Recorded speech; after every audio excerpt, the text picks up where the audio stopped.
Hi, it doesn't matter what you do to the buyer. What matters is where they get to as a result of what you do. The buyer's journey is a simple concept to help us shape tactics that move buyers. And that's what I want to share with you today.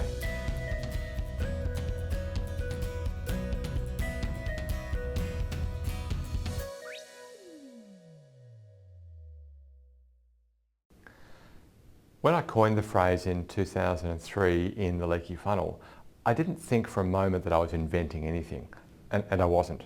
The buyer's journey existed as a concept, just not as a phrase. I coined the phrase to express this idea that the buyer moves through certain stages along the way from being a non-customer to being a customer.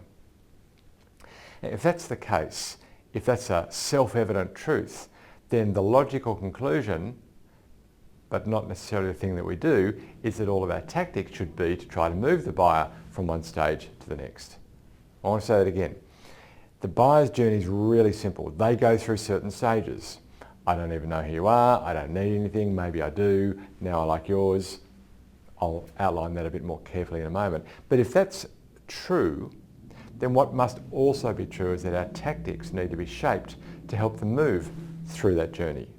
So instead of I will do this, then this, then this, then this to you, that will be my campaign. It should be, in order to help you move from here to here to here to here, I will do this thing, then this thing, then this thing, then this thing. We still end up with probably pretty much the same tactics, but now each tactic has a very narrow purpose. It's not position us or show that we've got cool stuff. It's one or the other. Categorically, this tactic is so that you believe we are a credible player in this space.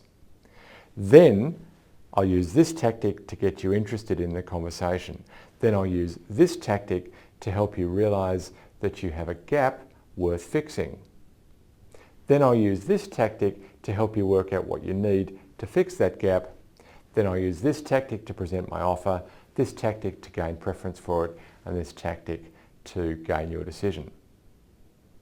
So I've just outlined there what each of the stages are, and we've found over hundreds of planning exercises with many large and small companies in 20 countries, that whenever we give license to the customer to say, change the stage names to anything you want, they always end up at the same stage names that we start with. So we've just stopped trying. And the stages typically are new name found. Well, that's not the buyer, but that's a precursor because some of my tactics will be outbound and I need to know the name. So new name found, then positioned in category. So at least you know who I am and that I do this stuff. Then interest established, gap acknowledged where you actually accept that there's a problem worth fixing at all, then need agreed. And need agreed is where you agree what you need to fix that problem, whether with me or somebody else. Then offer understood, that's fairly obvious. Preference formed, also obvious, and decision made. The transition from gap to need turns out to be the most important one.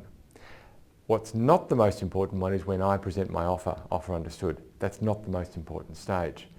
The most important stage is where I shape your concept about what you need at all.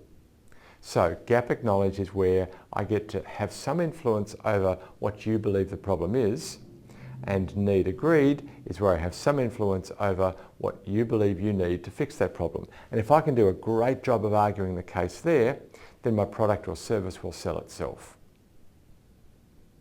Well, in a nutshell, that is the buyer's journey. The idea that there is a journey, got it.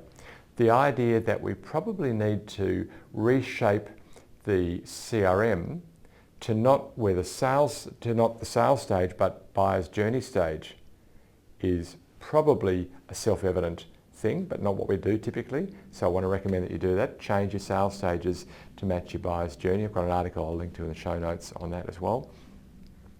And that I then will choose tactics to help you as a buyer move through each of those stages. Should be obvious to you, but again, it's often not what we do. We're not going to run an event as an example of a tactic in order to position. We're going to run this event to trouble them. The positioning will be the invitation. So I've got an invitation piece that will position us. Then I've got an event that will get the buyers troubled about the problem that I can solve. Now, at the risk of sounding a little bit corny here, I am going to use this to transition to a pitch for funnel plan. It's not a rehearsed pitch, so I'm not going to get this pitch perfect, but if everything that I've just said holds true, then it is clear that you are going to need some framework for describing your sales and marketing plan mindful of the buyer's journey, and that's exactly what the funnel plan does. You're going to need to work out what the journey is, how many buyers need to move through each stage so that you can choose the right tactics. Then you're going to need to choose tactics and articulate them for each stage in the buyer's journey, and that's what we built Funnel Plan for. If you already have one, use the funnel plan to shape the right tactics for each stage and to make sure that the organisation buys into that progression of tactics. Now, if you don't already have one, you can get a free one, funnelplan.com. Here's the link here, funnelplan.com. Go there, get yourself a free funnel plan, try it out. If you like it, you may want some of the more powerful depth in the paid version, but if you don't, you can use the free version forever. I hope you do. Hey, I've got lots more lined up for next week, including a discussion around the strategic consequences of the buyer's journey. I hope to see you then.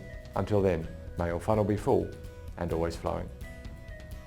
Hey, I mentioned in the show that I'd share with you a few classic articles. Aligning the CRM to the buyer's journey, aligning the marketing process to the buyer's journey, and aligning your sales process to the buyer's journey. Here are links to those articles. Thanks to Hannah Sivalingam for your amazing production. My name's Hugh McFarlane, and it's my absolute pleasure to have scripted and presented this week's show.